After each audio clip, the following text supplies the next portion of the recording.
Of the Global Development Network. I'm also a SID Washington board member and a member of the selection committee for this year's Andy Rice Award. I'd like to thank my fellow selection committee members. So if you can please stand up. Manoli Strecker, Michael Marsh, Elaine Potter, Gifty Noddy, Inga Elizabeth Hawley, and Bob Berg. Thank you very much for being on this committee.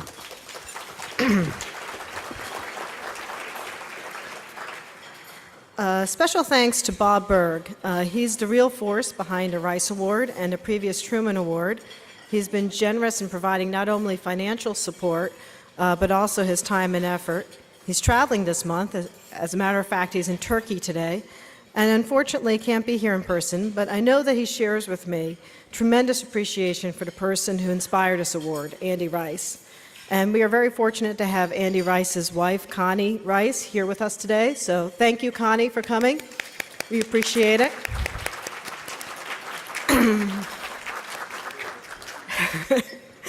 Andy Rice was a true visionary and a real friend, as so many of us gathered here. We miss him greatly. As a founder of SID, he worked tirelessly to bring together the diverse voices of international development. And today, we hear so much about knowledge sharing and networking. Well, these were things that he was talking about over 50 years ago when he put together the Society for International Development. He was always thinking about the future of the field of the international development, which is why it's so apt to name this award the annual Andrew E. Rice Award for Leadership and Innovation by a Young Professional in International Development.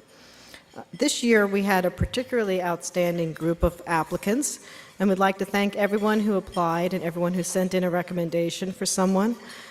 We had a especially difficult selection process, and that's why we decided to have a special recognition to one individual and to give the top Rice Award to another. Both of these individuals are incredibly impressive. You'll hear from them both today.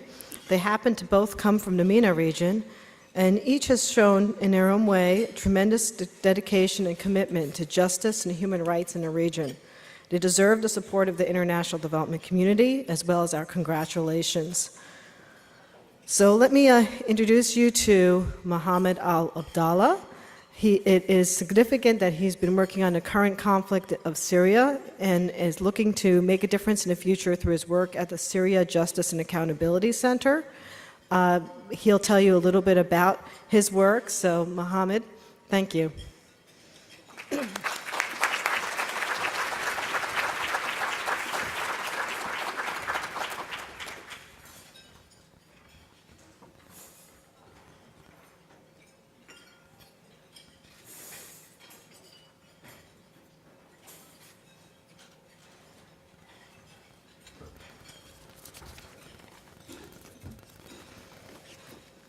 Thank you very much. I want to thank the Society for International Development for giving me this opportunity, which is I'm going to use to tell you about our project.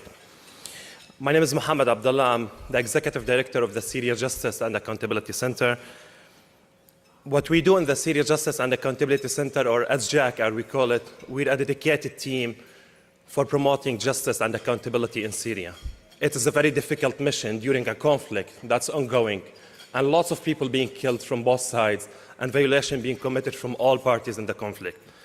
We do work in three major activities to make sure that justice and accountability are addressed and all Syrians enjoy equal rights. The first thing, we work in transitional justice, where we're working to prepare the civil society and the de facto authorities in Syria to engage in a comprehensive transitional justice mechanisms that will address all the problems for all Syrians, regardless their backgrounds or religion. In April 2013, the SJAC hosted a strategy meeting for transitional justice in Turkey, where we paired 50 international experts on transitional justice with Syrian activists coming precisely from inside Syria, from different geographic locations, in order to address with them the problems they're facing in the immediate and short term, and to make sure that these Syrians are equipped with the skills necessary to face the challenges they're facing during the transition. The second activity is the SJAC is collecting, preserving, and organizing the data and the information about the violation occurred during the conflict, from all sides, regardless who's committing these violations. And we're working to make sure that this data and information is organized and sorted and preserved to be accessible and best used during the accountability and reconciliation mechanism by the relevant authorities at that time. To date, SJAC has extracted 200,000 documents from security and intelligence facilities that fall under the rebels' hands. All this information is ready to be used in any accountability mechanisms. And to make sure that the Syrians are using the limited resources during their conflict, the SJAC is working in cooperation, coordinating the efforts and leveraging the resources that's available for Syrians and for their conflict. Currently, we are working on improving the documentation in torture and the sexual and gender-based violence, as well as improving the techniques in preserving data for Syrians. I'm hopeful these efforts will make a difference at the end with Syrians. Of course, such work, we cannot really see the measurement. There's no measurement to see the improvement in the work till the Syrians start going through the transition.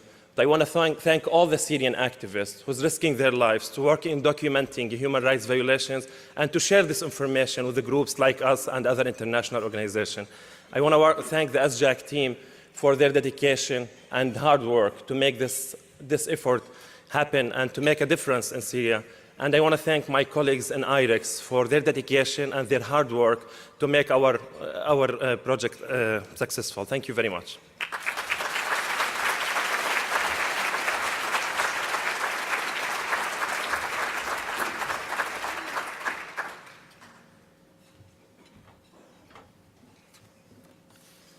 Thank you, Mohammed, for your leadership in the issues of justice and accountability in Syria. Now I'd like to introduce an exceptional woman. She's the winner of this year's Andrew E. Rice Award for Leadership and Innovation by a Young Professional in International Development. And you can read a short bio of her in a program, but let me just say that Layla Hanafi is a staunch rule of law advocate and a young visionary of pursuing justice in Morocco and beyond. Her special focus has been legal empowerment of youth and women. Just a couple of months ago, Layla was selected among a large pool of competitive applicants from the Moroccan diaspora to partake in a newly established Moroccan intergovernmental and national dialogue for the implementation of the Constitution. She is a Moroccan-American international development lawyer and founder and chief counsel of the Alliance for Rule of Law and Dispute Resolution, ARPA, and that's a transnational law and policy firm. And she's been a longtime member of the United Nations Association National Capital Area, and I understand actually got to know Andy Rice a few years ago, so it's a real delight that she's winning this award.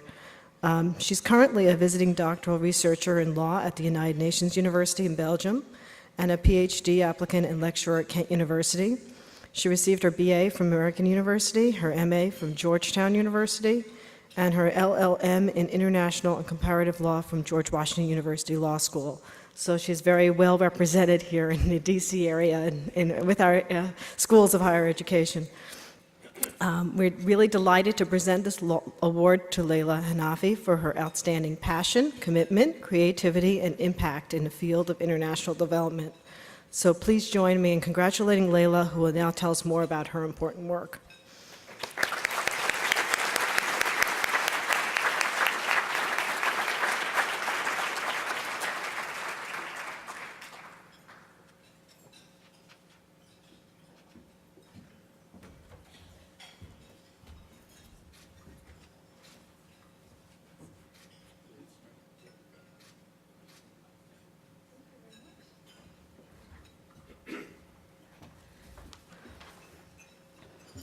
Thank you very much.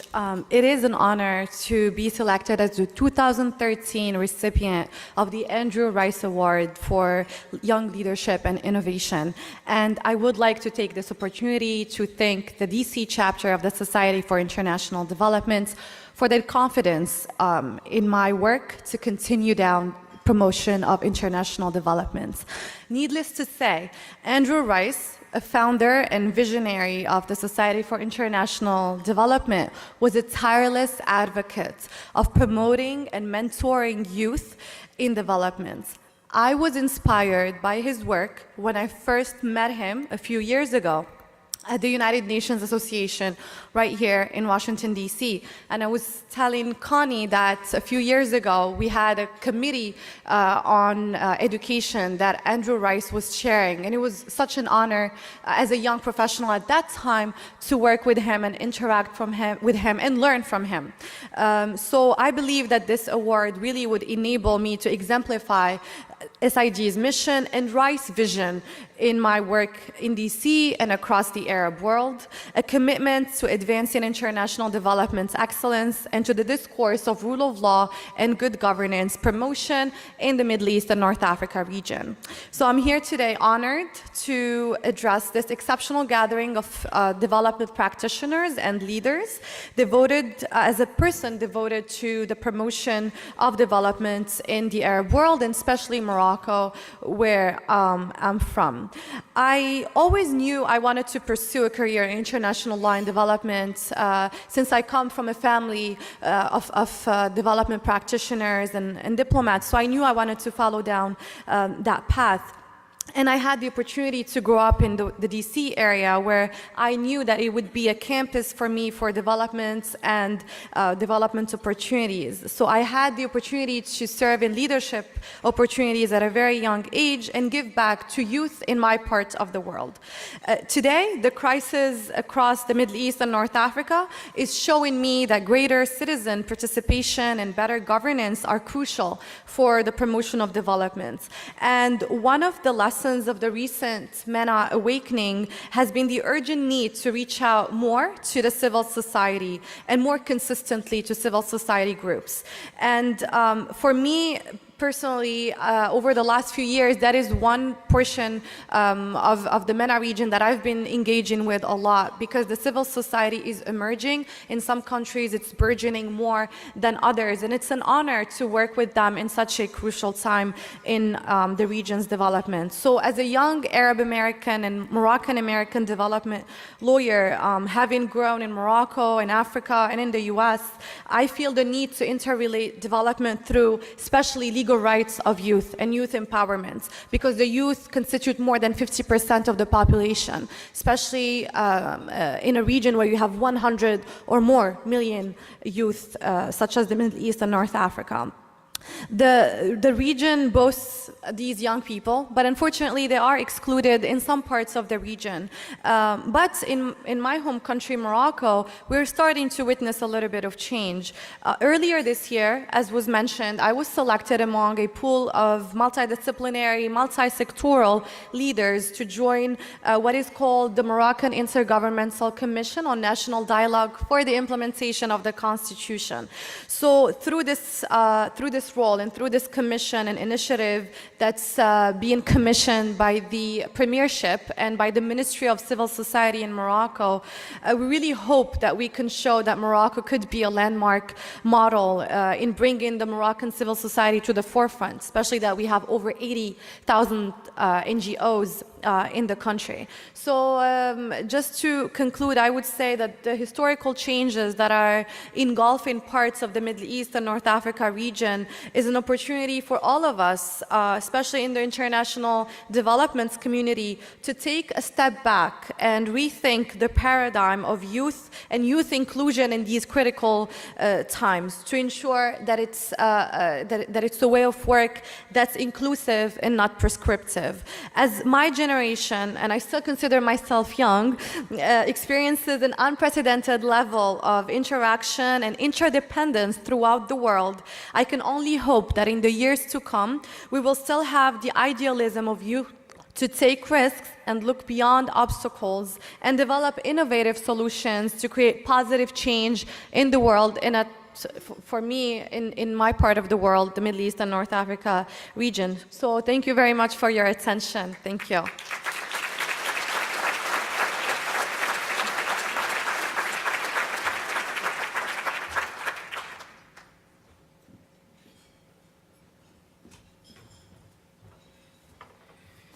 Thank you very much, Leila.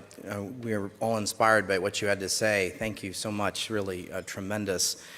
As you know, I'm Dan Rundy. I chair the SID board, and I'm so grateful for all of you being here today. It's a very full house. This is great. I'm very happy about this. Rodney Bent, who chaired who was our event chair for this very successful event, recognized the platinum and diamond sponsors earlier today, and so I have the role and privilege of recognizing our gold level sponsors. I'd ask everybody to hold their applause until I list everybody, and then, but I want to just recognize Apt Associates, AECOM, Agility, Chemonics, PricewaterhouseCoopers, and Social Impact. Thank you all very much for being gold level sponsors. I want to introduce one of our diamond sponsors, Kate Thompson, who's a partner with Deloitte Consulting. Kate is an active member of SID and leads a portfolio at Deloitte of foreign assistance programs in governance, state building, and private sector development. Kate is going to introduce one of our luncheon keynotes, so I'd like to welcome Kate to the stage. Kate?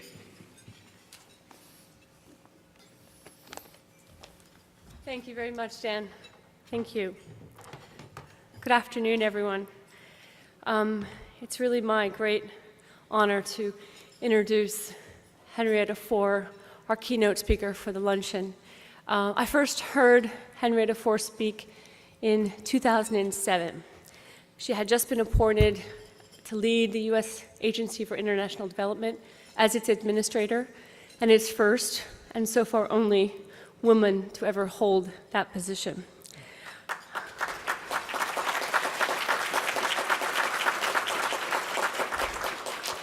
I remember listening with interest as Henrietta talked about public-private partnerships and the innovative ways that we could unleash, that the private sector could help unleash ideas and solution and investment to help solve some of development's most challenging problems. The second time I ever heard Henrietta speak, she was talking about the imperative of revitalizing the talent and the vitality of USAID. And she talked about how important it was that the agency was forward-leaning and prepared for the challenges of the 21st century, and that it was reflective of the very best of what development could achieve. The third time I heard Henrietta speak, she was honoring the lives of our fallen colleagues, John Granville and Abdel Abbas Rahman. And I remember as she stood there with such grace and respect and dignity and compassion of how proud I was that she represented my government and our foreign assistance programs throughout the world.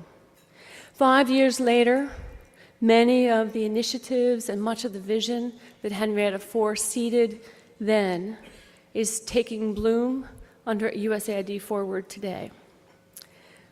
But she hasn't let the grass grow beneath her feet since then. In the 5 years since finishing her tenure as USAID's administrator, Henrietta has continued to lend her talent, her ingenuity, and her commitment to the world stage. Through her work as the chairman and CEO of the Holsman International, a manufacturing, investment, and consulting firm, as co-chair of the Asia Foundation and the Women's Corporate Directors, as trustee of the Aspen Institute and Center for Strategic and International Studies, and as advisor to Coca-Cola and multiple other multinational and international corporations. In her spare time, she serves on the boards of the ExxonMobil Corporation, Theravance, the Committee Encouraging Corporate Philanthropy, Diagnostics for All, the Center for Global Development, the Initiative for Global Development, and the Middle East Investment Initiative. In 2009, Henrietta Fore received the Distinguished Service Award, which is the highest award that the Secretary of State can bestow.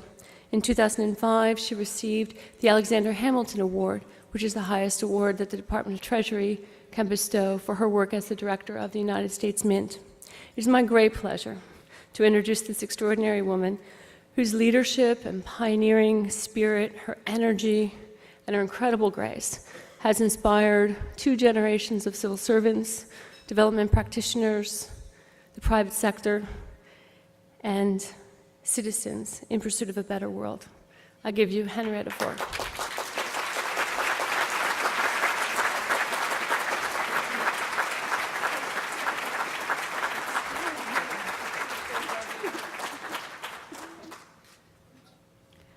I think that's one of the most beautiful introductions I have ever heard. Would you all agree with that?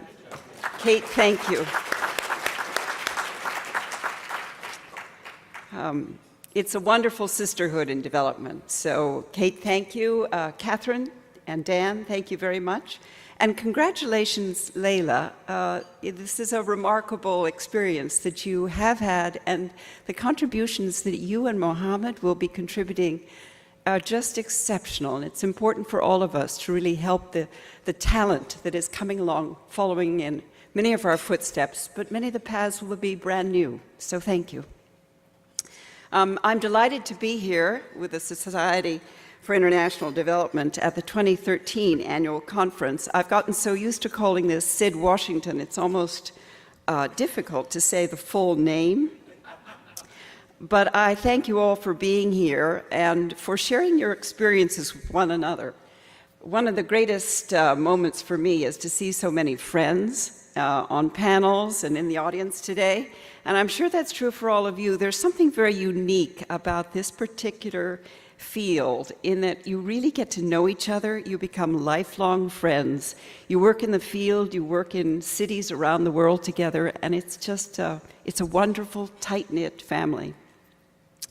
Well, you've been hearing many speakers on a variety of international development subjects, from food aid reform to fragile states to urbanization to USAID procurement. And as a former administrator of USAID, I understand firsthand the roles and responsibilities that come with the challenges and the accomplishments of the public sector and how it relates to development. We all know that there's an intermix between executive and legislative branches of the US government and nonprofits and academia and businesses that become wells of information, along with that of the foreign governments and local entities that are both private sector and public sector. And they create a network that is deeply supportive of international development. But today I'd like to talk about the private sector and how private and public sectors can work together to form vital partnerships and thereby pooling and leveraging resources to maximize positive outcomes. So often misrepresented as the anti-hero of development, the private sector is, in reality, a critical engine for growth, capable of bringing ideas and investments and jobs to these developing countries, things that they need and want. Although many look to the private sector simply as a financial source, they in fact bring knowledge, skills, and unique perspective that is a great complement to the needs of government and other arms of the public sector. When President Thein Sein of Myanmar was here in Washington just 2 weeks ago, his number one request was to help in the area of agriculture in Myanmar. So how can we help the people of Myanmar? A synergistic collaboration of business, of nonprofits, of academia, and government with science and seeds and technical assistance and processing and financing and transport and local government policies and, yes, U.S. food aid reform. But with the support of many other companies, Myanmar is also growing. Coca-Cola has just opened their new plant there, and they have also begun a new program called 5x20. And it is making progress in enabling the economic empowerment of 5 million women entrepreneurs by the year 2020. To reach 5 million women, they're collaborating with governments and civil society and other businesses. They're addressing the most common barriers that women face in trying to succeed in the marketplace: access to business skills, training courses, financial services, and connections to peers and mentors, along with a very essential ingredient that it's difficult to measure, but it is that of building confidence, the confidence of having a successful business. What happens in all of these is that the company, in this case Coca-Cola, brings an asset that is also difficult to measure but invaluable, and it is access to the Coca-Cola network and also to the Coca-Cola supply chain. A few partners of Coca-Cola include the UN Women, the Bill and Melinda Gates Foundation, and TechnoServe. Let me turn to another example. As a major employer and investor in Africa, ExxonMobil is committed to working with its partners, local institutions, international NGOs, and governments to stop the spread of malaria on the continent. Since the year 2000, they have placed $110 million in funding that has reached nearly 83 million people. Their funding supports partners who help improve the delivery and use of bed nets, training healthcare workers, and providing technical assistance to help countries increase their capacity to control markets and malaria. But Exxon's support is more than financial. They actively partner with governments and agencies to assist them in developing disciplined, results-based business practices that are essential to combating malaria. They share their experience and workforce training, project and supply chain management, data monitoring and evaluation, and a knowledge of economics and marketing. Partners of Malaria Initiative includes Africare and Harvard School of Public Health and the UN Foundation, UNICEF, and USAID. But these business skills and techniques are an extraordinary asset in a partnership. By working more closely with the private sector and using public sector assistance to encourage private enterprise development, both sectors generate more effective development outcomes, saving lives, creating jobs, and promoting stability. Successful development abroad means more prosperity and security at home. With a global population expected to reach 9 billion people by 2050, we must maintain and sustain progress in all development areas in order to minimize volatility that might be caused by food and other shortages that could lead to political instability. In an effort to strengthen the role of the private sector in development this year, the CSIS, Executive Council on Development, issued a new report. It's entitled Our Shared Prosperity, A Vision for Global Prosperity, and it details the role of the private sector and the need for U.S. government to work more closely with the private sector and to understand the need to execute our planning and project development around the idea of broad-based growth, something that President Obama's presidential policy directive also discusses. And I am told that there are 300 copies of this report outside the door, so we will hope that you will all pick one up and read it. I see many of you who participated in these discussions, along with Tom Daschle and Carly Fiorina and Tom Pritzker and Vin Weber and myself, and the project was led by our very own Dan Rundy and Joanna Nesseth. The report is the result of work by the Council to develop an approach for the United States to seize the new global opportunity of utilizing current budgets and formulating public-private partnerships which will reduce poverty in developing countries and also can improve American lives. The Council recommends many concrete measures in the U.S. government and partners, things that we can undertake with current funding. And the three major pillars of this initiative are, first, to make broad-based growth the central organizing principle of U.S. development policy. Second, align the U.S. development instruments with the private sector. Third, promote trade and investment using existing but underutilized tools. A more specific target the report recommends is directing 25% of U.S. development assistance toward public-private partnerships. I would like to see a higher number, as many of you know, but this is a great first step. The report also recommends designating one bureau as a central office to coordinate all private sector engagement for the development agencies.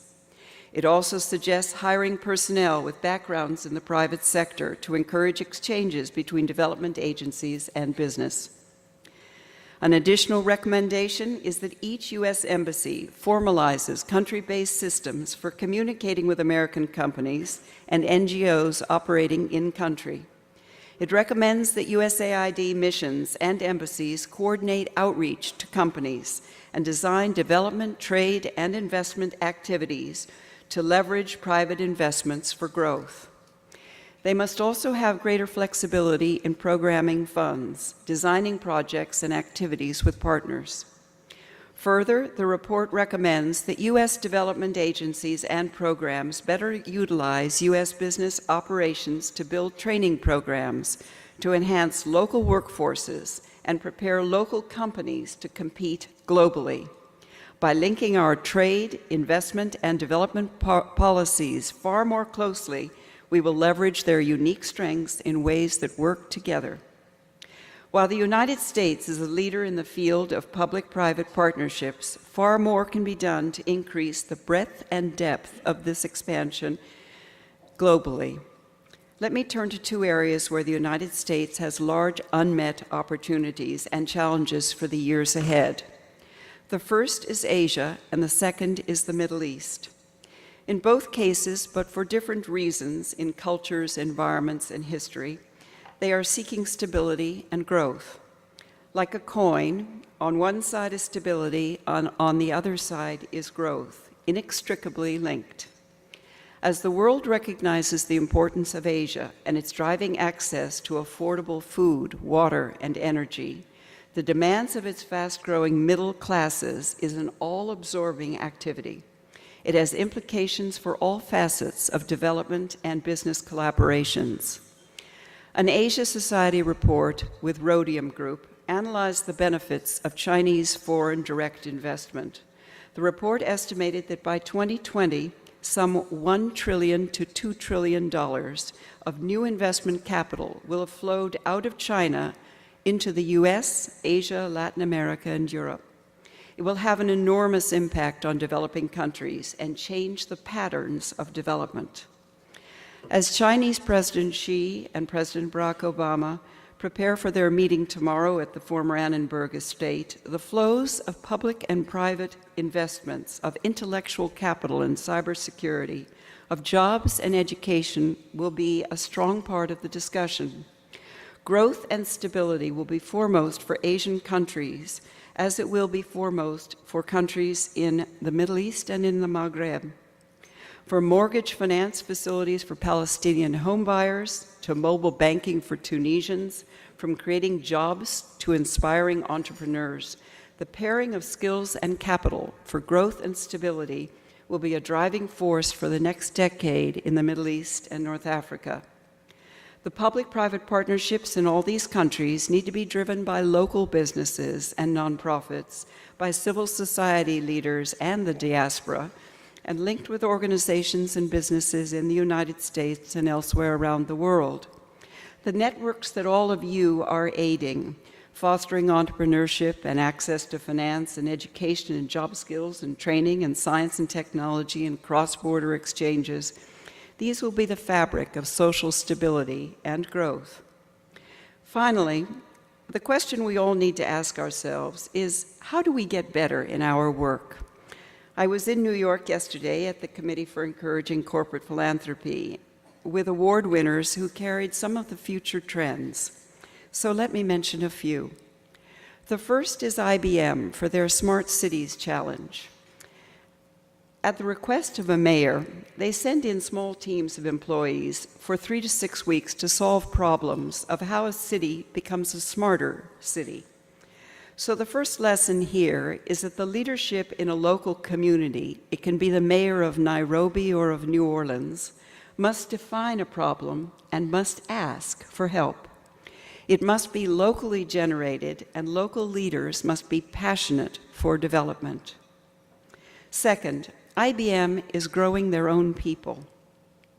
This work refreshes their scientists and engineers. It also refreshes businesses and nonprofits and government workers alike. They work in tight-knit teams looking for ways to solve problems.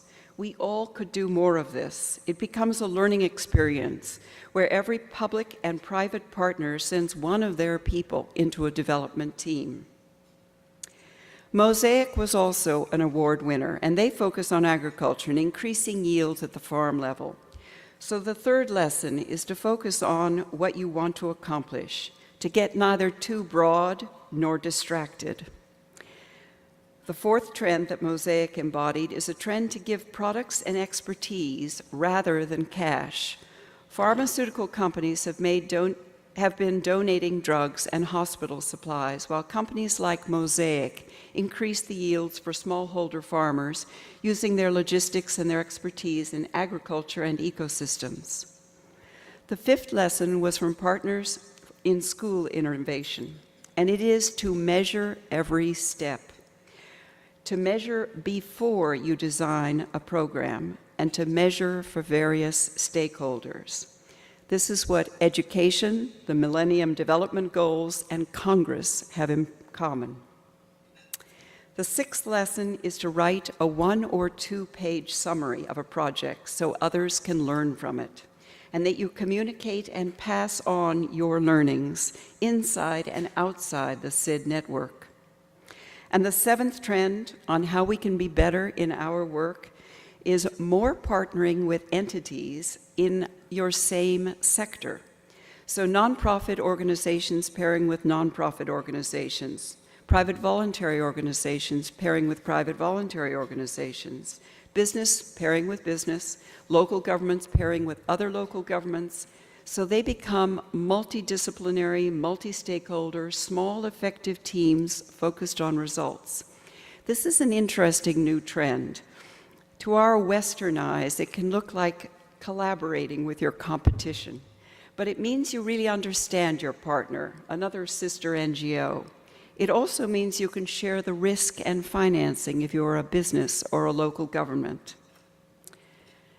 Not only are public-private partnerships important and innovative paths to successful development, but they are rapidly becoming essential tools for growth in developing and developed countries alike.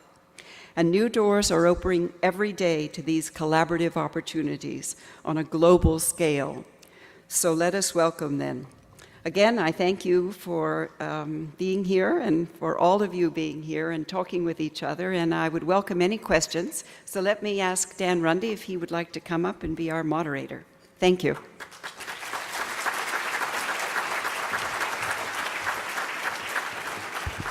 Thank you, Henrietta. I want to just share an anecdote. When I was in government, before Henrietta became a USAID administrator, she was Undersecretary for Management at the State Department.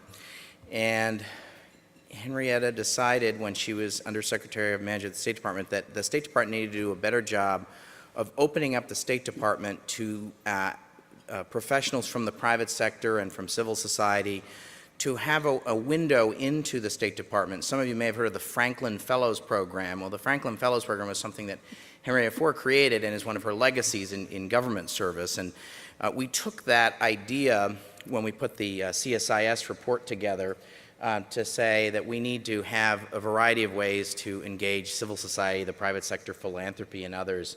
And so it's one of the many things that you seeded, Henrietta. So thank you for that as well. Thank you. I happen to have colleagues here who helped. In this particular one, Bob Pearson, who's right there, not far away. But you know, none of us do any of this work alone. We do it in teams. I see a lot of my teammates here. They're on the field. Yep, exactly. Well, I think we've got some very thoughtful people in this audience that I know will have questions or comments for Henrietta Fore. I feel like this is Old Home Week. It's really great to see so many familiar faces. So I'm going to ask for a show of hands. We have microphones, and if not, like I did with John Podesta this morning, I want to call on some thoughtful people if we have some shyness, and we'll get the conversation going that way. So I have bright lights, and so I'm going to I'm going to ask my friend Kent Hill if you'd be willing to just make a couple of comments, if you would. If you've been in government, and then you've been in philanthropy, and now you're in a faith-based organization. I'm going to ask one of the microphones if they could come up here. Do we have microphones? We do have microphones, don't we? Okay. So if you could give one to Kent Hill, please. Thank you. Otherwise, we can, exactly. It's a collaborative effort. Right. This is a multi-sector partnership right here. This is great. I was thinking, 10 or 20 years ago in the international development scene, the last thing you would have thought about is any kind of cooperation between international development and the private sector. If anything, they're almost sworn enemies. The corporate folks tend to view the international development folks as kind of tree huggers, not very realistic, hostile to profit and capitalism, et cetera. And, well, actually, I was going to say the corporate folks had a very negative view of the international development folks as sort of unrealistic, et cetera. What's happened since the time that Secretary Powell went before the Senate Foreign Relations Committee and promoted the idea of cooperation through the GDA, the Global Development Alliance, and the hundreds of alliances that have emerged, what's happened on both sides of that fence has been remarkable. I don't sense the same tension anymore. There's a real recognition now that we all have something to gain by the cooperation. And if you've seen the pie chart which shows how much foreign assistance really is delivered by the U.S. government and by the all other entities, you know this is the case. So your contribution to that, both in the private sphere and in the public, has been very, very important. But you have a lot of allies now that you did not used to have. I want to also call it, well, please, Wait, please, Henrietta. before we let Kent go, I had the pleasure of sitting next to Kent at lunch, and Kent mentioned a number. Kent, you've just given away your microphone. Would you take it back again? Kent mentioned a number of what World Vision was donating. Would you like to mention that number? Well, I was telling the story about how in Rio, when Secretary Clinton had launched her U.S. water partnership, and World Vision is part of that, along with some other folks, but we were announcing our contributions to water, and I had mentioned, not realizing you were connected with Coca-Cola at the time, that Coca-Cola announced a $4 or $5 million commitment. I was next on the agenda, and I just mentioned that World Vision was going to contribute $400 million over the next 3 or 4 years, and the moderator stopped and said, "You mean 4 million, don't you?" I said, "No, 400 million. And there's a kind of ignorance about the amount of support that NGOs and faith-based organizations give to foreign assistance that is tremendously important. And World Vision is just one of those partners, but it's a big one in terms of WASH and some other things. And that is one of the reasons why things have changed for all of us, is that when a nonprofit has 400 million to give and a Coca-Cola 4 to 5 million, and a government agency is trying to scrape together $10,000, $20,000, you begin to reassess who you need in your partnership and what their skills can be. And any of us can be very agile. And it's that flexibility which is going to lie in our future and what we can do to make all of our work much better in the years to come. I see my friend Aaron Williams in the audience, and Aaron, as all of you know, was an honoree for SID Washington a couple years ago. And Aaron is the immediate past head of the U.S. Peace Corps and now has returned to RTI. And so we're happy you've returned to the development community. But you were making public-private partnerships. You were doing these sorts of things before they were cool, Aaron. You were at IYF. You were doing this at RTI in a past life. Would you just comment on Henrietta's remarks, would you? You also just came from a government agency that thinks about the power of voluntarism. Thank you, Dan. I didn't know I was going to have this wonderful opportunity to you can thank me for it later. I'm sure there are various ways to do that. I know.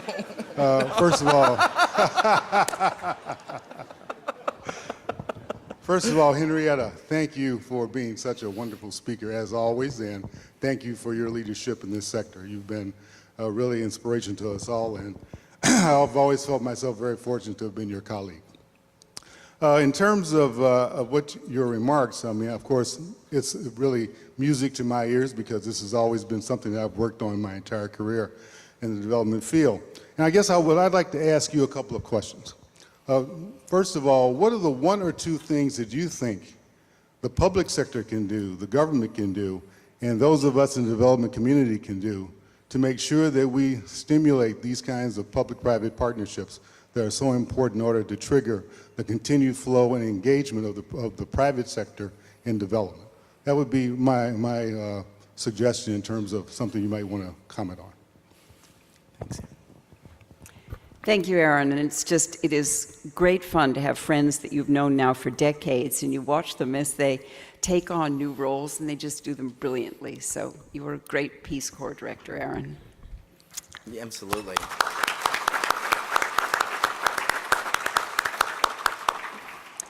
Well, my dream, which Alonzo and Jim Kunder will know well, is that I would like to see the public sector budgets have to use partnerships. The way the procurement and contracting rules are set up, it isn't a given.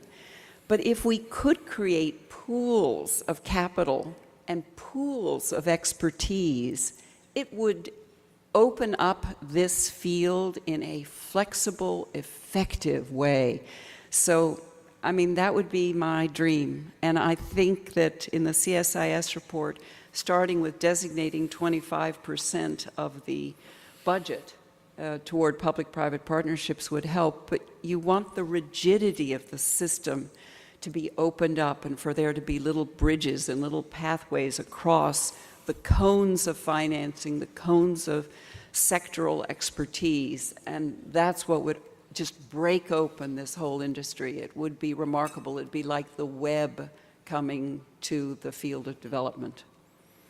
I see my friend Tim Beans out there, who used to run procurement at USAID and has been on the for-profit side and outside of government. You've been on the nonprofit side in government. And so when you think about this issue of the procurement issues and what it would take to make it more flexible, I know that you've thought about this, Tim, having been on both sides of that transaction. I have thought about it a lot. And as a mission director, when I was at the RDMA in Bangkok, and Dan was always telling me, you got to use public-private partnerships. Unfortunately, the tsunami hit while I was there. And there was a lot of destruction along the coast of Thailand. And I was trying to figure out, with a small budget, what I could do. And Coca-Cola came in and said, Tim, what are your plans? And I said, I'm going to rebuild a small village. I don't have a lot of money. And they said, can we contribute money? We'd like to rebuild the entire water system. And I said, I can't believe it. Why would you give so much money for water? And they said, how do you think Coca-Cola makes Coca-Cola? They have to have fresh water. And all of a sudden, a light bulb went off in my mind, and I said, my God, I can leverage a small amount of US dollars and get a huge benefit from the private sector. I started working in trafficking in persons, and you can't be in Southeast Asia without seeing what's going on with the sex trafficking. And Microsoft came to the table and then wanted to give a lot of money to build a house for women that are rescued. But I wanted to reach out and reach more people, and I only had $3.5 million. And MTV came in, and they were very interested in this particular subject. And they said, how can we help if we bring $14 million to the table and do this program? And so we started a program, and I recently was called to the White House to talk to some White House fellows, and I went in and it was on trafficking in persons, and I thought they were bringing me in from my old experience. And MTV was there to do the presentation, and they said it's the longest running public-private partnership that USAID has come in and contributed money. It's been 6 years running, and they've reached millions of women and stopped them from getting into the trafficking early, which is what I wanted to do. So Bill Gates came in with money in Vietnam for huge donations for education. So we were able to leverage a small amount of money, and industry wanted to be associated with the US government because it was good for them and it was good for us. So I am a firm believer in this. Dan, thank you for encouraging me to go that direction. Henrietta, I was proud to work for you and come back and bring some of these stories, but I'm a believer. So I hope everybody else takes advantage of this and uses that US dollars to work with the private sector. Tim's comments remind me of two other things that I think are very important as you think about public-private partnerships. One is that because they're in a business's interest, they can be very long-term, and that is helpful. So it isn't just a 2 or 3 year project. It can be a project that lasts 20, 30 or more years. And then the second one is, you know, when you think about sex trafficking and you think about trying to get the word out to certain groups in a country, MTV had a reach none of us had. They had a followership. It's like some of the social media now. If you don't know where you need to be heard, find a partner who does, because there are just so many channels out there now, and it's really exciting, and a good partner can just explode the amount of knowledge and education that you can pass on to your target populations. I'm just thinking also about the IDC community, of which there are many representatives here who've played a role in building the public-private partnership model at USAID. I'm thinking of Larry Cooley's here with MSI. My friends at DAI are here. Also, I think some folks from Dexis may also be here, but they all have had played a role in this. But I also know, I think of Karana, I think of Creative Associates, I think of Chemonics. There are a wide number of companies these are just the companies that I know off the top of my head, who have worked in partnership and building partnerships, helping companies to be better development actors as Tim was referring to this issue of it. In essence, Coca-Cola is in the development business, and in your remarks were talking about this too, that as companies expand to developing markets, they're forced to become development actors in positive and constructive ways. And so I'm just wondering if one of my friends in the IDC community, I'm looking at Melissa Logan, I'm hoping that my friends at Chemonics, Melissa, if you might just comment from a Chemonics perspective, and I know you'll also thank me later, along with Aaron, that I'm calling on you a little bit, but I wanted to make sure that we had an IDC perspective on this, because I know you think about this, whether it's through supply chains and helping companies have better and more reliable supply chains, as well as helping extractive industry companies. I'm sure there are a variety of ways that Chemonics thinks about this. Absolutely. Well, thank you, Dan, for calling on me. Thank you very much, Henrietta. It's great to hear your experience, your stories, and the passion that you continue to bring to the work that you do to further the goals that we all share in international development.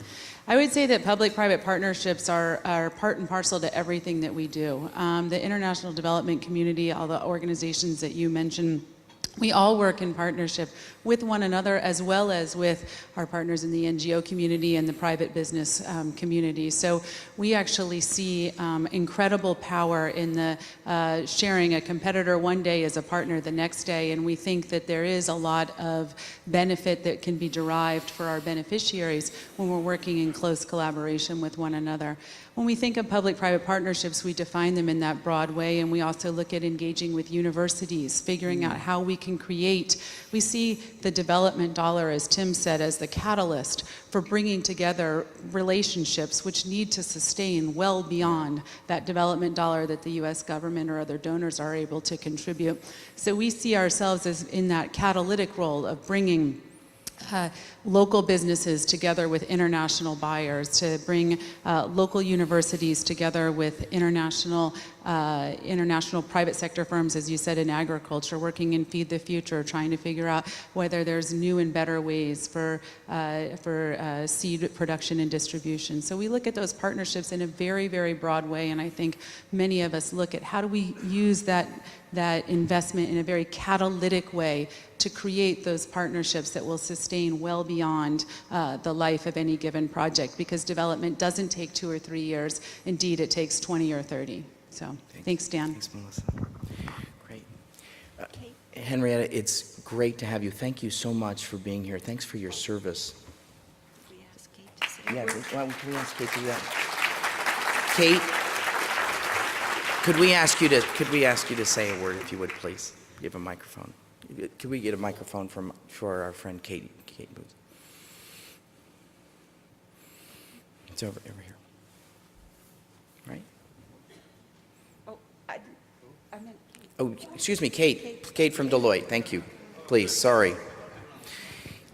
Kate, would you comment, please, on this as well? I was thinking about when you were talking about governance and economic growth earlier, I was like, I want to get your business card because I want to follow up with you because of the work I'm doing at CSIS, and all the areas that you cover are areas of great interest to me as well. But if you could just comment both on Henrietta's remarks, if you just from Deloitte's perspective, if you would, please.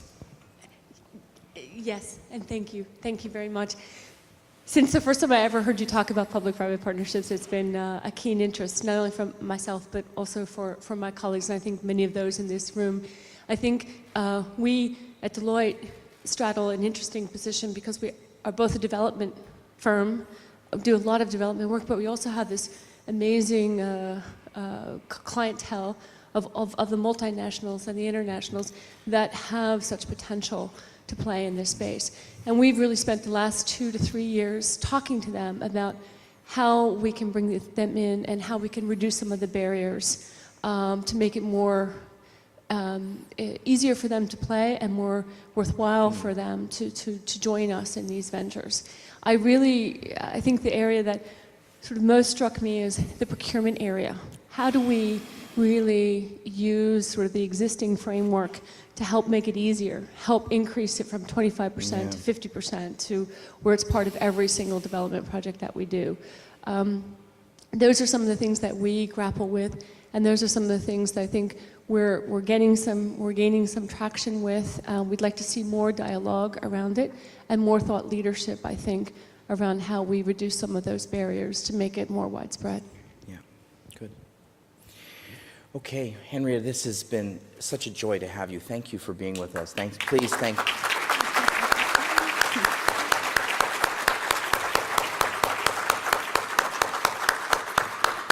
You can see why people remember Henrietta Fore's tenure with great, great fondness. And so we're so pleased that you're with us today, Henrietta. Thank you very much.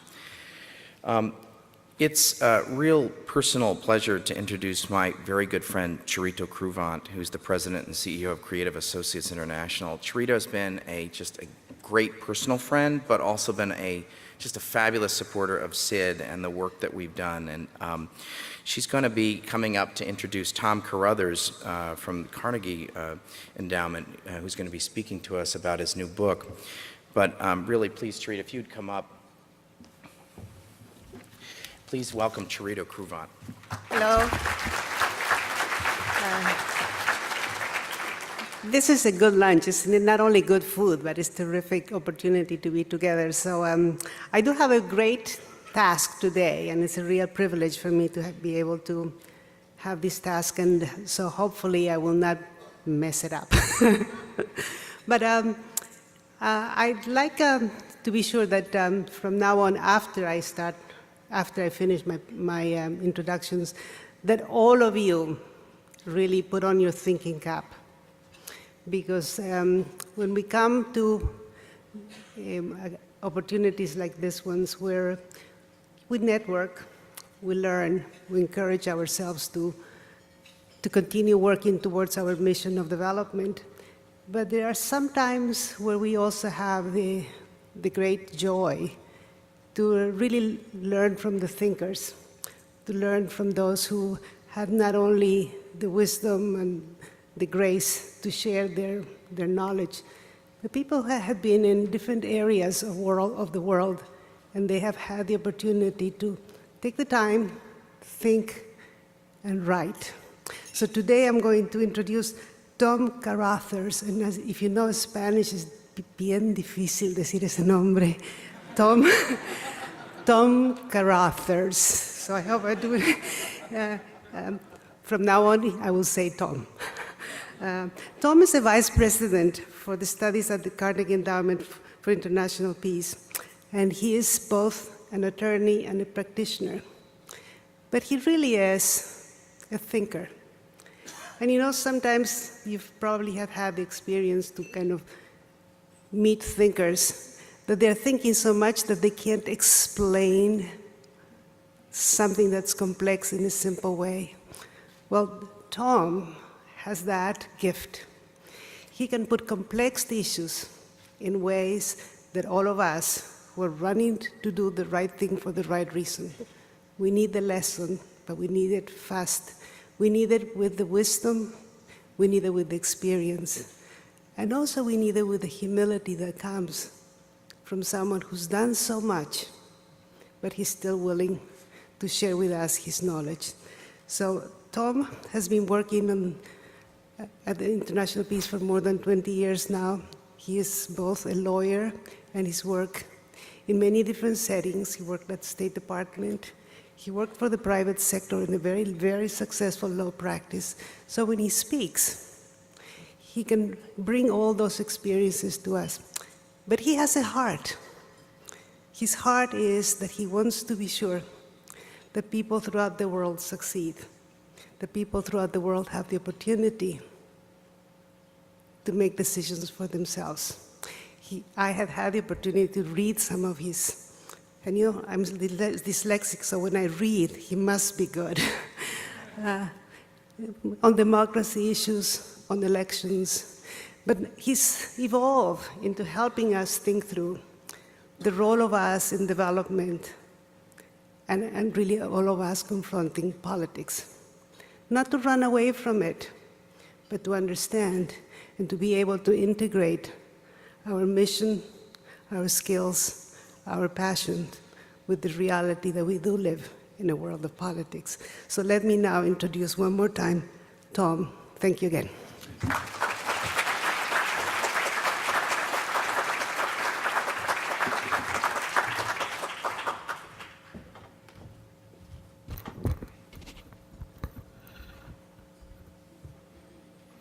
Sharita, thank you very much for that generous introduction. It's very moving.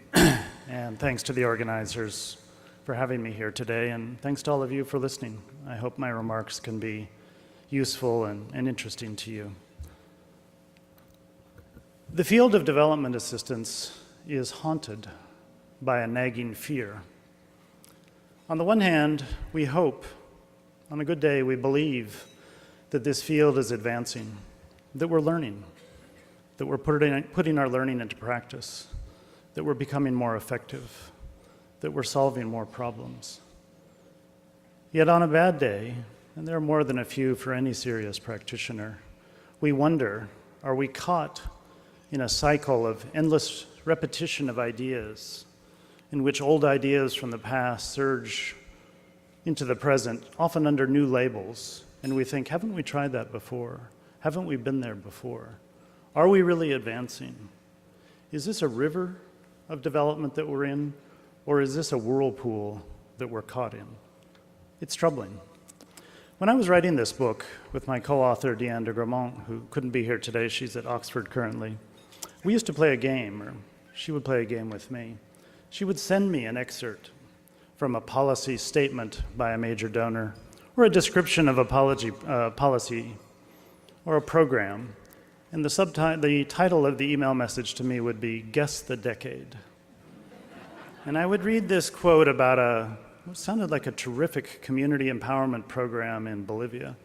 And she'd say, is this 2013, 2003, 1993, 1983, 1973, or 1963?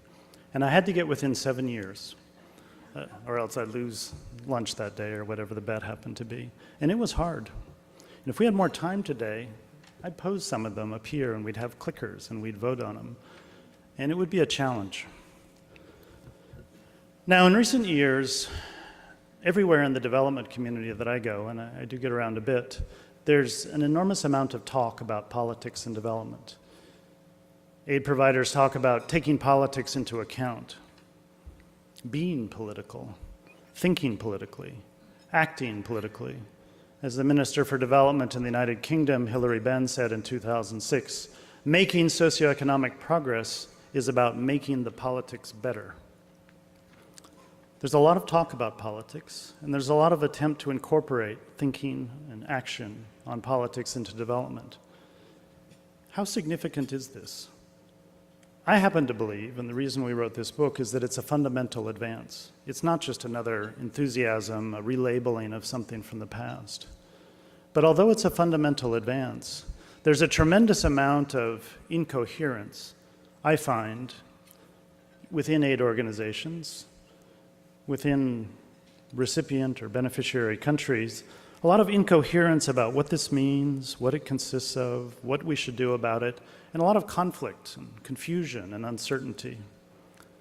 And I also find, this is another reason we wrote the book, is that the advances that we have been making are fragile. The book, the subtitle is The Almost Revolution. And what we mean by that is there's a potential here for something really good, a kind of synthesis of bringing together political thinking and action into the field of socioeconomic development. But as I'll talk about, there are reasons why this is tremendously difficult and why it's possible that we may not bring to fruition these advances. Now, before I try to describe to you the arc of the argument that I'm making, let me just clarify one thing. When you talk about politics in development, a lot of people get nervous and they're not sure what you're talking about exactly. And some people immediately say, well, of course, all development is political because if a state actor like the United States government or the Japanese government, the British government is giving assistance, they have political interests, they have motivations, they're trying to, prop up a strategic ally or make friends with a potential trade partner. That's true. Aid is implicitly political when it comes from political institutions like governments. I take that as a given. That's a fact of life. Sometimes a good fact, sometimes an uncomfortable fact. But what we're talking about in this book and what I'd like to talk about here today is something different. It's about when aid providers make explicit political goals, when they design aid to explicitly have political goals, whether they define those as democracy, as democratic governance, or as governance, and they qualify governance with various attributes that make it really quite political. So it's when aid providers explicitly embrace political goals. And secondly, and relatedly, it's when aid providers use what we call politically smart methods, when they move away from purely technocratic methods and try to base their assistance on a deep political understanding of the place they work and trying to make aid fit into the local processes of contestation and cooperation and actually make aid a facilitating agent of local change in a sense, at the political level that developmental change inevitably is. And so I'll come back to these ideas. So it's about political goals and political methods. Now, looking back at the history of aid, and this book is a bit of a history of development aid, it's really striking when you go back to the 60s, 70s, and 80s that the foundations of the modern aid enterprise, the foundations are strikingly apolitical. Back in the 1960s when foreign assistance really got going, not only in the United States, but in Europe and elsewhere, there was a focus on socioeconomic goals, reducing poverty and growth. And there was the belief that we really should leave politics for later. And this was based on the idea that, modernization theory of the time, that first develop and then the good things politically come later, because the idea was you need certain socioeconomic attributes to be politically successful. So development first, and democracy and other good political things later. In addition, the Cold War context of the time made it very difficult to be explicitly political. Sensitivities were high about political interventionism. The third world, as people called it in those days, was moving, unfortunately, backward politically away from attempted democratic experiments to dictatorship through most of the developing countries. So it wasn't a very good time to be explicitly political in that regard either. In addition, the methods of the early years of aid were pretty apolitical as well, in the sense that technocracy, or the belief that technology itself could solve the problems, was strong. There was an optimistic spirit of the 1960s about the belief that technology was the solution to so many problems. And there was, in a certain sense, idealism, a certain amount of naivete, that all you had to do was dispense the right technical knowledge in the form of institutional blueprints or other things, and people would be able to use that knowledge and solve their problems. And so a lot of assistance, looking back on it, was strikingly apolitical in its methods. And that went on in the 1960s, in the 1970s as basic human needs became the big thing, the 1980s with the market models. The apolitical roots were strong, and they continued. But then, in the early 1990s, there was a startling set of changes. Suddenly, within the space of just 3 or 4 years, it's really remarkable when you go back and look at the documents and talk to people who were involved at the time, and we did a fair amount of that. It's striking that suddenly in those years, there's a tremendous opening of the door to politics. In 1991, for example, USAID, in one of its sort of core documents, said, "Political development is central to socioeconomic development." This was after 30 years of saying, political development, we don't do that. We do socioeconomic development. Suddenly, there was a new statement of policy by the agency. Political development is central to socioeconomic development. And every major aid organization in those years, when you go back and we chart this, made similar statements. And suddenly, a whole new set of concepts, not really new, but they were presented as new: democracy, democratic governance, governance, the rule of law, anti-corruption, institution building, state reform, and so on and so forth. There was this swirl of concepts that emerged as a new orthodoxy or a new conventional wisdom in the aid world, which people embraced. And when we look back at why this occurred, it's very important to realize there were two very different impulses that led to this. One was a reaction to the new international context. It was the end of the Cold War, which freed up a tremendous amount of political space for assistance. There was less suspicion about political interventionism. The United States and other major donor actors needed certain developing country governments less as friends than they used to and could be tougher on them politically. And there was a historic shift towards democracy in the developing world. It was the biggest wave of democratization in the non-Western world in history. It was enormous. And naturally, aid providers wanted to respond. They saw good things happening politically and they said, we'd like to be there. We'd like to help. Not just democracy was surging, but associated with it, human rights. And suddenly human rights were spreading in a tremendous way in many places. And so democracy and rights were embraced by the assistance community largely as an intrinsic good, as just a good thing. And I remember in those days, I guess I was part of that community, if you pushed a democracy enthusiast and said, is this going to get me better socioeconomic development or is this just a good thing? They would say, it's definitely a good thing. I think it's going to get you better socioeconomic development. I hope so, because I'd like to think all good things go together. So let's just hope that that's true. So there was an intrinsic embrace, but at the same time, something else was going on in development that had been occurring within serious development agencies like USAID and the World Bank. In the 1980s, people had been moving towards a realization of the importance of governance. They had been frustrated in many of the initial experiments with market reform by the incapacity of governments, the inability to carry out banking reform or antitrust laws and things like that. And they came to the realization at the end of the 1980s that we have to make governance a priority in assistance. The World Bank did a landmark report in 1989 on sub-Saharan Africa, identifying governance as the central obstacle to African government. This impulse towards governance was different than the intrinsic belief in democracy and rights. It was an instrumental belief that governance was a good thing for socioeconomic development. It was instrumentally good, but it was different than democracy and rights. And in a sense, these three ideas, democracy, rights, and governance in the 1990s, were often associated with each other and were kind of pushed together. Often you'd have an office, and it'd be Office for Democracy and Governance, or Democracy and Rights, or Rights and Governance. I used to go around the donor countries, and on every door there'd be some combination of those things. They were put together, but they came from very different impulses. And then what happened? Over the course of the next 20 years, the mainstream aid world embraced these political goals and created what you know now is an enormous set of political aid programs designed to do all of the many things that many of you have worked on in the areas of democracy, rights, and governance. Somewhere around 10 to 15% of all official development assistance, somewhere between $10 and $12 billion a year, is spent on these programs. And it has meant thousands and thousands and thousands of programs and projects and people going across borders and working with counterparts. It has become an enormous realm in assistance. And interestingly, as it has evolved, those three lines, democracy, rights, and governance, have all converged around several concepts that have ended up uniting them.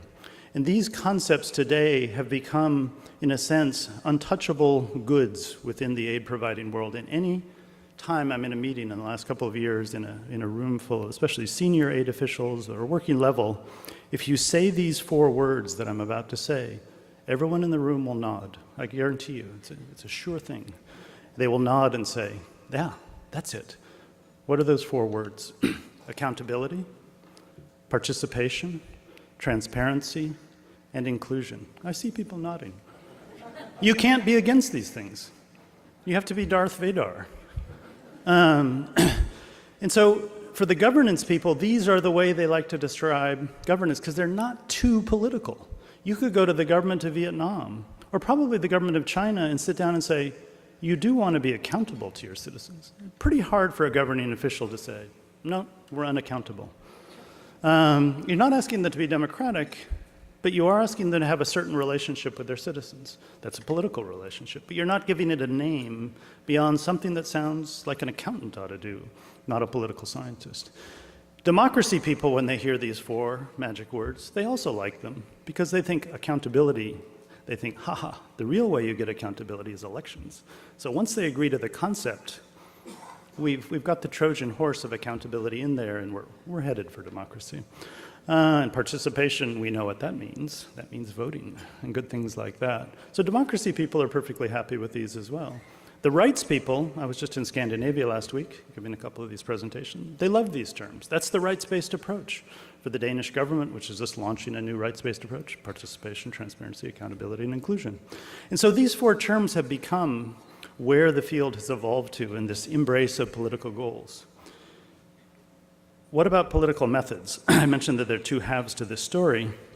As aid organizations embraced political goals, it pushed them towards more political methods, because this is what happened. When they first addressed political goals, they came to them with relatively technocratic instincts. Take, for example, judicial reform. I worked on this back in USAID in the 1980s, but then in the 1990s, the initial impulses of a governance program like that were very technocratic. Give judges better software programs to handle case management. Rebuild courthouses so, they're air-conditioned in the summer, you can increase work productivity. Train judges in anti-corruption and so forth. They were reasonable impulses, but they were fairly technocratic instincts about how you would produce what was essentially socio-political or just nakedly political change. And after about 10 years of these governance programs, there was a lot of, realization that they were bouncing off of resistant power holders who weren't too interested in these changes. I have a vivid memory in Guatemala in the late 1990s. I was at a training course on judicial management and anti-corruption, and it was at the way these things are, at a nice room in the Marriott Hotel in Guatemala, and I was there, and I came out of the meeting, and I was talking to a Guatemalan judge. I said, how's the training? Is it useful? He goes, with a fair dose of irony, I never knew corruption was a bad thing before. Now I do. Thank you. So we tried, we did our best, we trained, and then there was the realization that there were other reasons why maybe that judge was not fully honest, that he had to pay the private school education of his kids and his salary was very low, or whatever it was.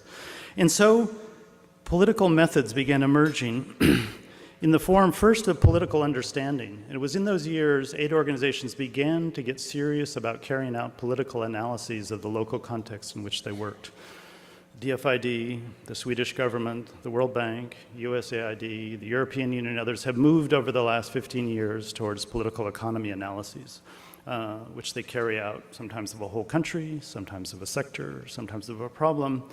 And it's an amazing thing in a way that we went for 30 or 40 or 50 years in countries without carrying out such analyses. But now people are, and slowly but surely they're starting to take them more seriously.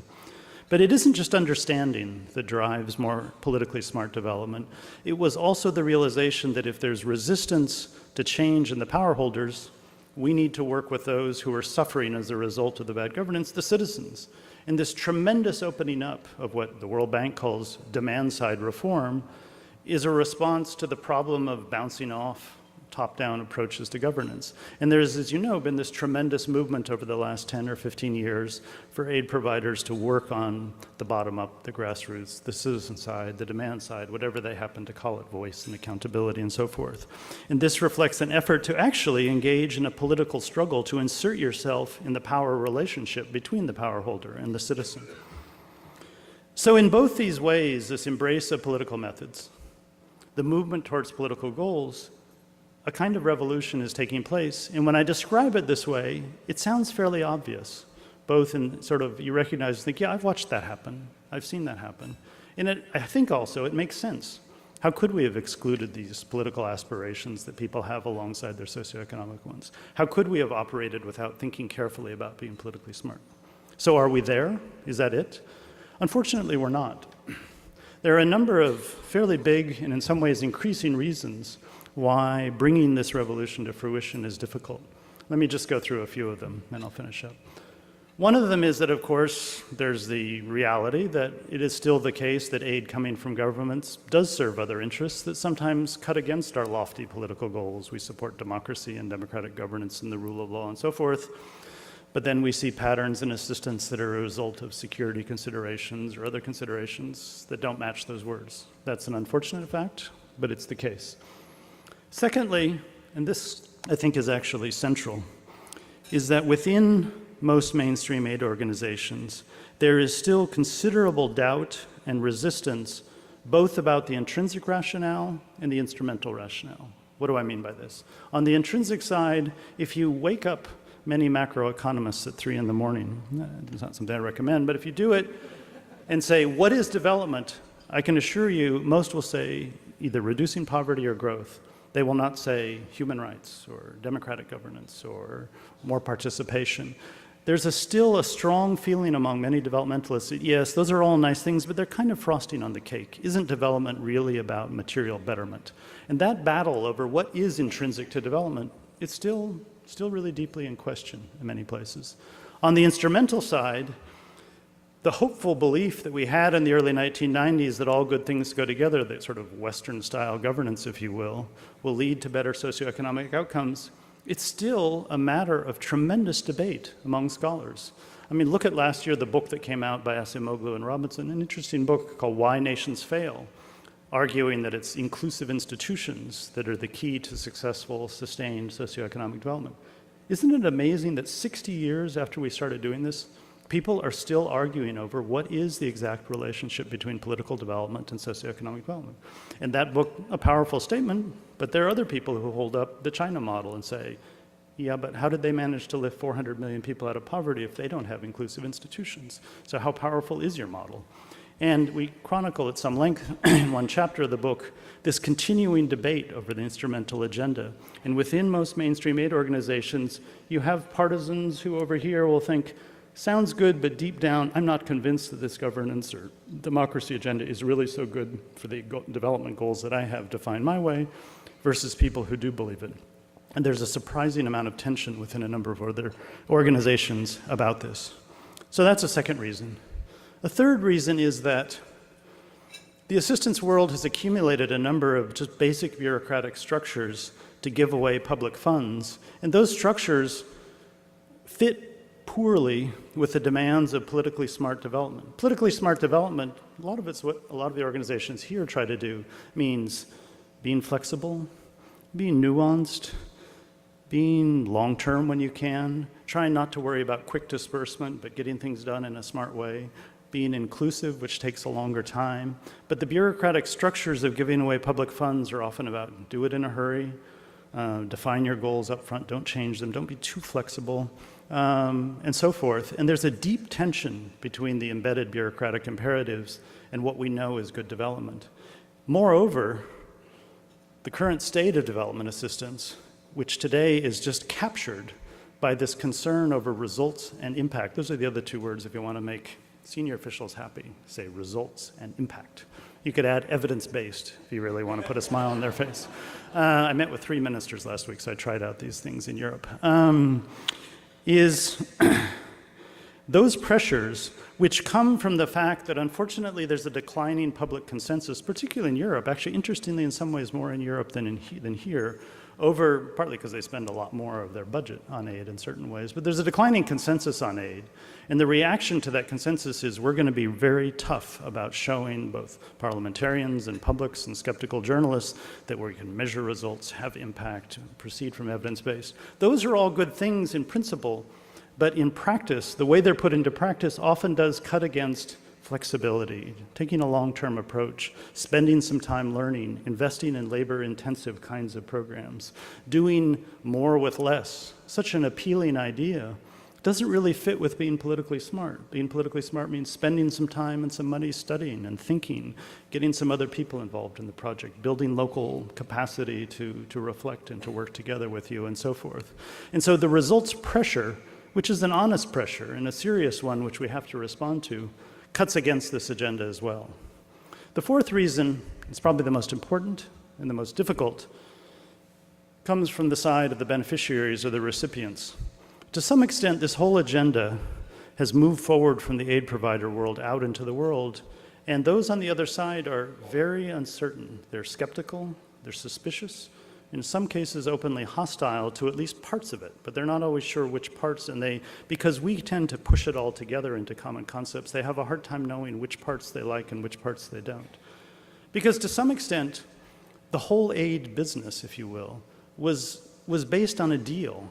I come to your country. I'm intrusive. I have money, I have resources, I have knowledge. I want to come to your country and help. You agree to that with two provisos. You say, okay, you can come, focus on economics, not politics, and make sure the money goes to me, not to everybody else in my society, so I, the government, can control it. That was the first 30 years of assistance. The movement towards politics changed the deal. It said, you know what? We're going to talk about politics when we get there in your country. We're going to make explicit political goals an inherent part of our work. And our political methods mean we're going to work with a lot of your citizens rather than with you. How do you like that? I'm not sure. For the first 10 years or so, many governments weren't really sure how they liked this New Deal. And a lot of them didn't take it all that seriously. There was a sort of, oh, okay, you want to go work with those NGOs, that's fine. They're pretty marginal. Have a good time. Just make sure most of the aid goes to us. But in this last 10 years, people are more nervous. There were color revolutions in some countries. There were revolts in the Arab world led by citizens. The idea that civil society is just a bunch of small NGOs sort of fiddling around at the margins doesn't wash anymore. Many governments are very nervous about their own relations to their own citizens. The spread of technology makes them more nervous, even as they try to control it in ways that they do. And so the politics agenda, which we've embraced as having its own inherent logic, and it does have an inherent logic, is not something that's widely or fully accepted on the other side. And the evidence is all around us this week in Egypt, a couple of weeks ago in Bolivia, and in other places where governments are reacting to aid in ways they didn't before. And then finally, the very international context has changed in ways that work against this agenda. The kind of self-confidence that we had 20 years ago that the Western sort of political and economic model was the answer for the world, we're less self-confident today. There are other models on offer out there, not just China, but in Africa there are various ways, various countries trying to be influential, and South America, Brazil, and other countries, in South Asia, India, and other countries. There are a lot of models on offer. And the general sense of aid is not only coming from the West, there's other aid out there which doesn't pursue the political approach in these ways. And so in a sense, the very political foundations in the international world that gave birth to this movement and have pushed us forward have been waning, in some ways dissipating, in the very time when we're kind of getting our act together and are feeling our way towards some fruition in both political goals and methods. So we're at a very important crossroads, and that's, I guess, the message of the book, which is that I believe the effort to integrate political thinking and action into development is a fundamental advance. It does represent a positive synthesis. This is not just another silver bullet which we'll look back on in 3 years and say, remember when we used to talk about this or that. This is something profound, but precisely because it's profound, it's very difficult. And there's many people out there who don't want it to succeed, many people who have doubts. It's up for grabs. And so I'd like to take it forward. I wrote this book as part of that effort. I'm here today hoping that I can get you interested in seeing it a bit in this way. You're all involved in it. You're all part of this. And I think it's something that's actually fundamental to what we do. It should be an issue of hope and aspiration, even as it brings with us difficulties and often disappointments. I thank you for your attention. Hope this has been useful to you and look forward to your reactions.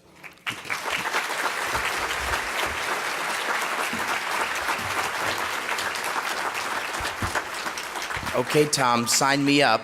I'm going to join you. This is fantastic. It's very exciting. You were kind enough to be a signatory to the Center for American Progress and CSIS Republican and Democrat consensus on democracy and governance. And so when I saw your book, I said, this is something we have to share with the broader community. So I think this is very, very exciting.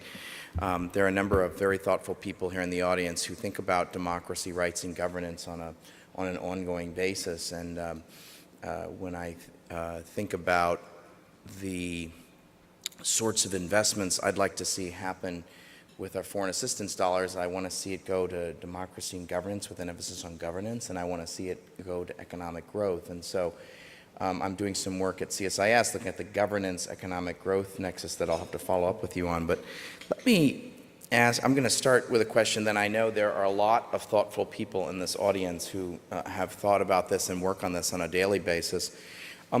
There's a lot of discussion during the presidential campaign about what we should do. I'm going to take a political question, economics question.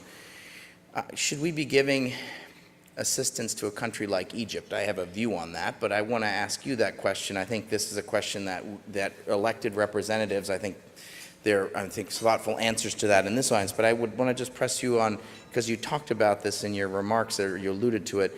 I'm thinking of Pakistan and Egypt in particular. If you could talk about, okay, you don't have to get into the super particulars of each of those cases, but those are that's a subset of the conundrum of, okay, these are countries that may not be all that democratic, or these are countries that we have a series of security interests, but how we untangle that while at the same time hoping to see some sort of change happen in those societies. If you could just speak to that issue, if you would. I think there are two cases that are really conundrums, Stan. One is cases where we really have a need to have a positive relationship with another government, which is politically problematic, but the need is real. I mean, the need is tangible, whether it's counterterrorism cooperation or many other valuable things. There's a different kind of conundrum, which are the cases like Ethiopia and Rwanda of governments that really are doing fairly well on some developmental fronts, but in terms of their democracy rights performance, poorly in many ways. And the question is how to balance the system. I think we need to distinguish those cases. They're quite different from each other. In the former case, I'm all for having partnerships with those governments, but it's rarely the case that development aid, as opposed to certain kinds of security aid, are really, in my view, key to keeping that government happy. And to the extent our development aid is keeping such a government happy, it makes me nervous about what that development aid consists of. I don't think it means that such security partners can't be assisted in a development way, but I don't think it's the core of what's going to really, build and keep our friendship with that government. And because they really want other things usually, and other kinds of things like certain kinds of trade concessions would make such a greater difference in their life than another $50 or $100 million of ESF money. So I think it's sort of a mistake to think that it's the developmental part of our assistance. In most cases, it's really sustaining those friendships. And so therefore, I think we can be tougher in thinking about that part of our assistance and to what extent it's being useful. The other kind of cases, like Ethiopia and Rwanda, again, I'm not a person of absolutes. I think there are reasons to continue giving some assistance to those countries if we feel if we're able to answer some questions and feel that, the assistance really is what's making a difference in their development. They may be able to do this. If they're so motivated and so good, they may be able to do it themselves. They may be able to do it with other people. Are we able to design the assistance in a way that does include some of our values and actually points towards the parts of their political life, like lack of participation or exclusion, that we build in some of those things into it? So I think it's possible to be a bit tougher in what we ask of whether this assistance is really necessary for what they're doing, whether we can design assistance that does include our values in some ways. So I don't think it's going to be an all or nothing sort of choice, but I think we do need to give a higher level of attention to it than we have in some places. Like that. Thank you. The gentleman from Deloitte here, I know there are going to be a number of questions. The gentleman from Deloitte here, and then my friend, Ambassador Bob Pearson, who's the CEO of IREX. So please, we'll bunch them together, and then we'll do another round. I see hands beginning to rise. My name is Tom Bridle. I'm not actually a gentleman from Deloitte. But you're at the Deloitte table. I'm a gentleman from the Deloitte table. Lucky you. But I am, among other things, the co-chair of the SID work group on governance. Good. And I'm looking forward to reading your book. I've read everything else you've written, so I'm sure that this will be as insightful as your speech was. I wanted to ask you if you could talk a little bit more about something which you mentioned briefly, which is the question of how do you actually measure the impact of governance programs. We're moving to a shift towards a more political methods. You're also moving to a world, as you said, where the things that get funded are the things that can be measured. And so, there's a feeling that if we can't measure the impact of something like a a civil society program, a subnational government program, legislative strengthening program, what's the point of measuring it, of funding it? So I wonder if you could give some thoughts about what are actually some of the tools, tactics, methods, ideas, concepts around providing a meaningful measurement and evaluation of governance programs. And Ambassador Pearson, is there a microphone? Tom, thank you very much for really an illuminating description of past, present, and hope for a future. If you imagined that your almost revolution came true, would the principal driver for that revolution be top-down? And if so, what role would you see from the bottom up? Thank you. Let me just take one more here, this gentleman here, and I know there's some other hands as well, but we'll go with 3 for right now. Jay Wright, Creative Associates. Yeah. A story and then 2 questions. I started at Aid in 1998. My first charge in the Democracy Center was to write a paper on rule of law. And the paper's theme was contract enforcement, legal rights, export assistance. I was then invited very quickly to move over and work with M.B. Simmons in the economics group that understood this. We ended up, though, going on with a commercial and legal reform program that worked very well. It took us 2 years to get there. It went on 7 years, and then it's ended. So 2 questions. How do we accelerate the discussion that leads from focus on a good idea to policy and programs? And then, how do we continue them? Because they can always be taken to the next level. Okay.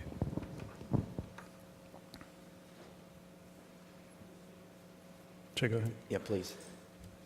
Well, these are, reflecting the quality of the audience, questions that get right to the heart of many of the most difficult issues.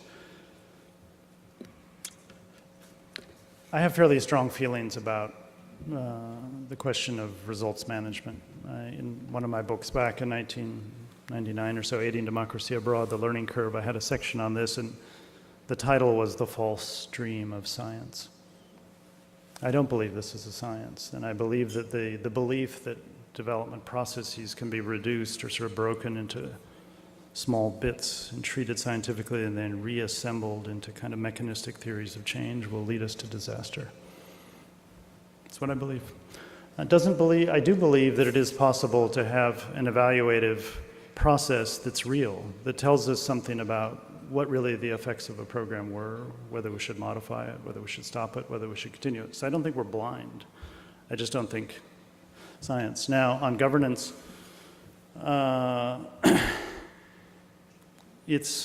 what's very hard is we believe it's, in many cases, an instrumental function, that a more inclusive legislature in which members of parliament have better relations with their constituency or more active, kind of engaged relations with their constituents will lead to better public policies over time. So there's something measurable there in the sense that, you can start thinking of how you would ask intelligent questions about every step of that process. Have you been able to increase the kinds of quality of relationships of parliamentarians to their constituents, and if so, why and why not? What has that consisted of? How do we see that reflected in change actions of the legislature, and why has or hasn't that had effect? Have those changed actions of the legislature over time had or had not effect on actual things? I don't think this is a mystery of how we would go about evaluating things. What's the time frame? Do we expect people in 6 months to, probably not. So can we agree on a reasonable time frame for this? Can we agree is this surveys, is this focused interviews, and so forth. I do think, if we have politically smart methods that have a real theory of change and a rationale behind them, evaluation will follow. And it is possible if we open ourselves up to methods that kind of make common sense about this is how we do, this is how we understand change. So I don't feel that governance programs are particularly different than a health program, because often a governance program is a health program. Right? I don't think there's a sharp difference that somehow governance programs are just different than a health program or an education program and so forth. And so I actually don't think the measurement problem is any different in the area of more political assistance than more technocratic assistance. Because really the same issues of chains of causality and long-term and so forth come up. So we could talk more, but that's just my general philosophy. On whether these, going forward, changes will come from the top down or the bottom up, I mean, I guess my view is that if we take the aid aspirations seriously, we need to integrate both political goals and methods. Why on political goals? Well, we look at a case like Tunisia, and we say, how is it that a country that the World Bank listed, as a success story of its socioeconomic assistance exploded? Because it didn't have a full conception of the aspirations of the people in that society. And if they had defined development in a slightly broader way and taken into account those factors, they might have come to a different view of the success of those programs overall, and would have helped us anticipate better how to improve those programs along the way. And so the Tunisians would feel that it was serving their country in a broader way. And so I think, I'm not sure whether that's top down or bottom up, but that taking the development sort of aspiration of people seriously leads you to incorporate these goals, not because you're a dogmatic democracy nut, but because you say, look at the experience in the world. People want a balance of things. They want a mix of both political and social and cultural and economic, goods for their society. So I don't think it's often, I know, this is a pretty friendly audience. I speak to a lot of less friendly audiences. If I go to Cairo University, which I did recently, and speak to a bunch of people, they don't really want me up at the podium with democracy in my title.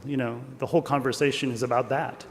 It's about how do I know what they want and so forth. And I say, I watch what happens in the world, and it seems people want these things. It's actually not us telling them.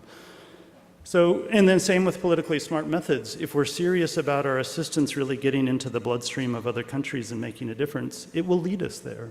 As an example, the British have been working in Nigeria for a long time doing assistance programs. In the middle years of the last decade, they'd kind of had it. It just wasn't going very well. It was just a tremendously frustrating experience. So they did some deep political analyses and really studied the incentives of the Nigerian power establishment and decided, let's just stop what we're doing and redesign all of our assistance, starting with the assumption that 98% of the power holders in this country have deep reasons not to want to share the goals that we seem to have.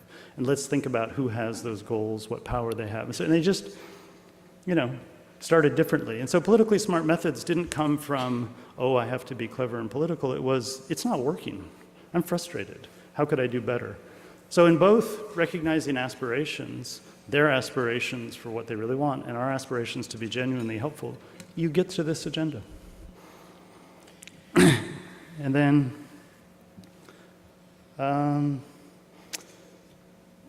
the question of how to sustain or what to do, I've had, I'm sure a lot of you too, you live it. I've lived it for a while, but I'm sort of observing it more now, is the deep structures of the project method, work against a lot of what we know to be how change is facilitated and sustained over time. It's not just the timing of projects, it's sort of the whole nature of a project which is front-loaded and designed in this way and then has these natural phases, whereas we know change doesn't. And I do feel that we need to either design a different kind of project or design projects differently in a much more sustained way, so we go back and sort of follow the things that we're doing and have different ways of staying engaged in areas that may not be a full-blown project but keep us involved in some way over time. I mean, I make a practice of going around and interviewing people in aid missions and in countries, and I don't need to tell you about the lack of sort of just not institutional memory, but sort of institutional sustainment. In some places you find it. There are some countries and aid missions, like you go to the aid mission in the Philippines, and there's a sense of tradition about some of the things they do and things they worked on. In other places you go and you talk to this officer, that officer, and it's today. And yesterday was a long time ago, and last year was another civilization.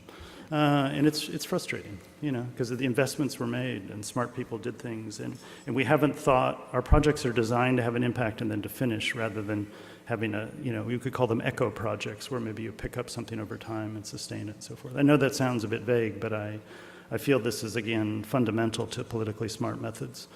And I've seen a few donors. The Germans have been experimenting with 10 to 15-year projects in some countries in which they're backloaded, in which the money in across a project increases over time rather than decreases. They start with very little for 3 years and goes up, and then it goes up in the second 10 years and things like that, which is interesting. It's different. Tom, unfortunately, we have to end it here. You're going to be outside signing books, I'm hoping, and I hope you'll all buy it retail. It's called Development Aid Confronts Politics. It's outside, the Almost Revolution. I'm planning to buy one. I hope Special you'll sign convention price. Exactly, special convention prize.